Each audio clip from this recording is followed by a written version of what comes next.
सुप्रभात। आज हम कक्षा 4 के छात्र आपके सामने एक नाटक प्रस्तुत करने जा रहे हैं। ब्राह्मण और दस। बहुत समय पहले एक गांव में सीताराम नाम का एक ब्राह्मण रहता था। सभी ब्राह्मणों की तरह वह लोगों के घरों में पूजा पाठ करवा कर अपनी आजीविका कमाता था।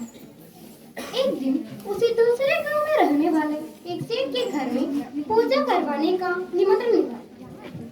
निश्चित दिन सीताराम ने सेठ के घर जाकर पूजा संपन्न कराई।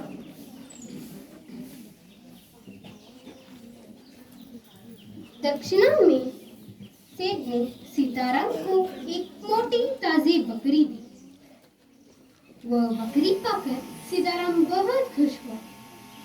बकरी को अपने कंधों पर उठाकर वह अपने घर की ओर चल पड़ा।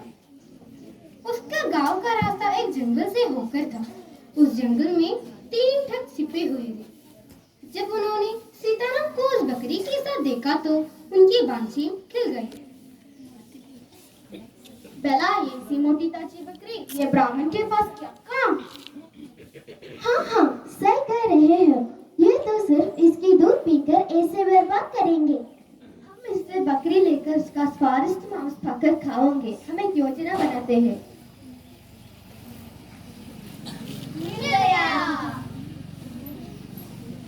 अरे राम माइक अरे राम ब्राह्मण देवता, आप इस कुत्ते को भीड़ में लेते हुए कहाँ जा रहे हो? अपने धर्म का रास्ता बिल्कुल छोड़ दिया मालूम पड़ता है। शास्त्रों के अनुसार ब्राह्मण को कुत्ता का स्पर्श नहीं करना चाहिए। तुम्हारा दिमाग गरब है। यह बकरी तुम्हें कुत्ता दिखाई दे रही है। तुम जाकर अपना दिमाग का इलाज कराओ। बुरा न मानिए ब्राह्मण देवता, मैंने तो कहा जो मैंने देखा था। बाकी जो आप ठीक समझे वैसे ही करें।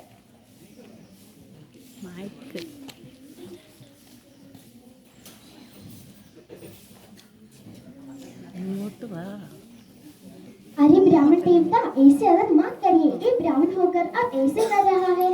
आपको अगर कार्य काट में शोभा नहीं देता। क्या हो गया? अरे ब्राह्मण होकर अब ऐसे मृत बछड़े को धो रहा है। एक ब्राह्मण के लिए कार्य करने कैसे प्रकार उचित नहीं है।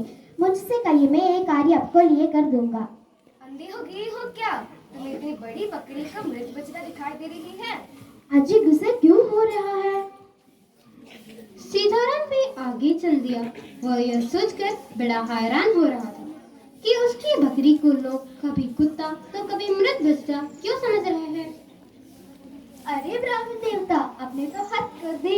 इससे सरेआम इस घोड़े के बच्चे को उठा लेकर दौड़ चल जा रही है। आपने तो समाज की सेवा जाति से संबंध रखते हैं।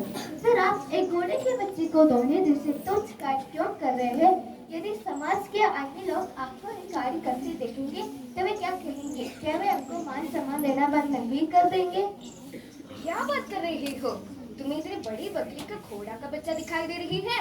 अरे ब्राह्मण देवता, आपको क्यों हो गए है? एक ब्राह्मण एक घोड़े के बच्चे को बकरी बता रहे हैं। कितनी हंसी वाली बात है।